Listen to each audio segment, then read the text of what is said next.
we're going to be doing a little of an edible landscape, and it's going to be right here in the front yard of the house. A couple of weeks ago, I cleared out this whole area. It was getting a little bit way overgrown, and there was really nothing edible. It was all ornamental in the front of the house. So today, I'm going to share with you my landscape plan for this area.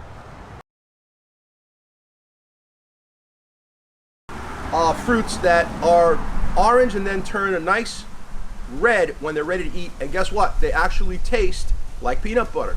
So because this is a very fast growing tree, I want to go ahead and let it grow here because I need a little more filtered light also in this area. Okay, so going back to what I said earlier, we're going to be planting the sugar cane. The sugar cane is probably one of the easiest things in the world to grow in an environment like us, in a tropical or subtropical climate. If you look carefully when you buy a cane, the first thing you're going to notice is you're going to look at the nodes, and you're going to see that, let's see if I can zoom in. Can you get this?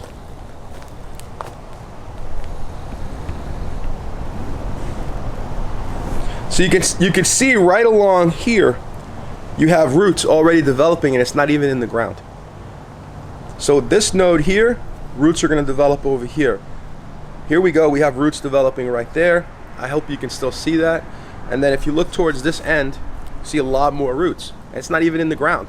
As soon as these roots start to develop and the air hits it, well, nothing happens. They just die, obviously.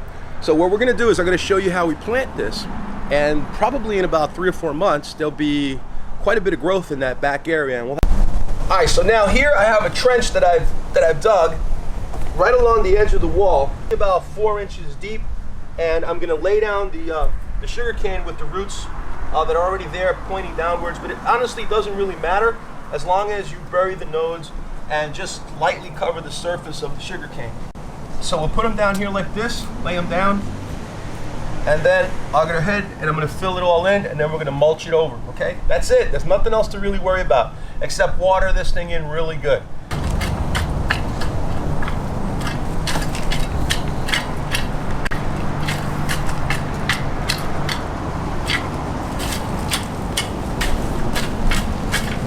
Okay, so I've already taken care of the sugar cane in the back, and I'm using the cypress mulch here. The cypress mulch is a terrific mulch. You can get it at most garden centers. As the mulch breaks down, it helps to provide good biology for the soil. It really, really improves the soil biology, so you don't have to rely on so much synthetic fertilizer.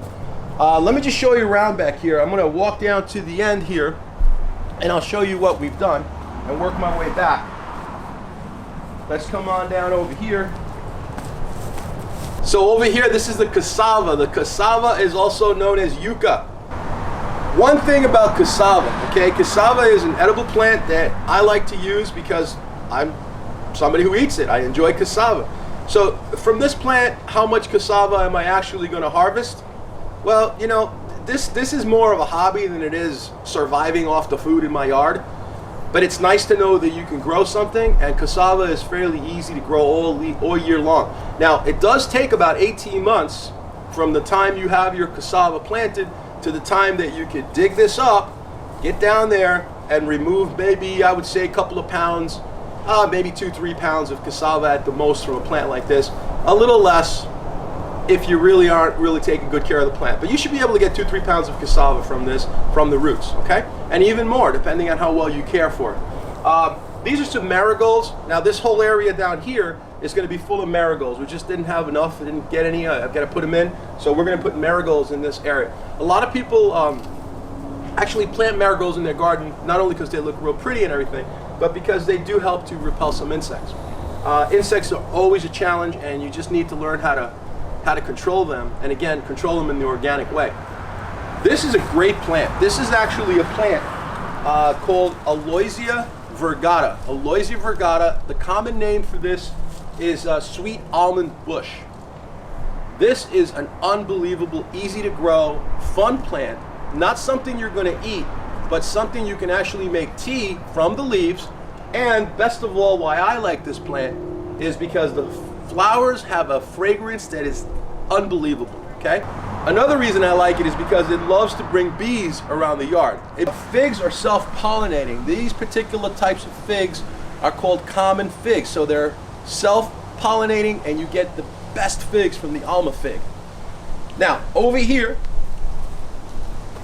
we have a great plant that produces these ají dulce. Ají dulce is also known by a lot of Spanish people, Cubans, Puerto Ricans, Dominicans. It's also known as ají cachucha. These are scary looking because you might think they're going to burn your tongue or something, but they have absolutely no heat whatsoever. They're all flavor. A nice kind of a pungent, sweet, has a very interesting flavor to dishes, especially Caribbean, Latin American dishes. You know, if you don't want heat, and most Cuban dishes do not use a lot of heat, but they do like to put this in there for flavor.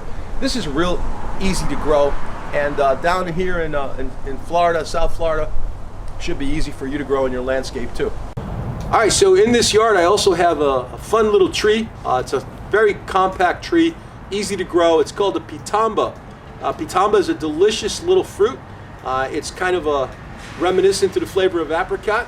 About the size of a grape, has a nice yellowish orange color to it.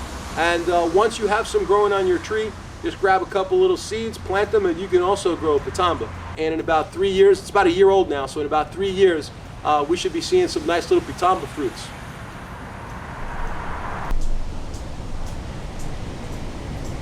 All right, so this is it's called a Christmas palm, and it's a beautiful triple palm that's used in Florida in many, many landscapes. And it's been here for a couple of years, and I decided to leave it in the landscape while I create the rest of this edible landscape that I'm doing here. The coffee plant is going to benefit from some of the shade that's coming from this triple Christmas palm above it, because coffee likes to be an understory tree growing in a filtered light condition. Now, as this tree grows, it's going to be growing those laterals I was just talking about, but this one's going to be an Espaliered, and I'm going to let those laterals grow in only 2 directions. So it'll go straight down in that direction and a little bit towards me in this direction on a wire, and then I'm going to harvest the coffee cherries right, sort of like if they were on a vine. So that's the idea, because this is a small space, and with the proper pruning and training, this is going to look fantastic. All right, everybody, thank you for stopping by my channel. Today's Thanksgiving, so happy Thanksgiving to you. If you liked the video, please give us a thumbs up, and check out my website, peppiesplants.com. Okay, peppiesplants.com. Thank you. We'll see you again.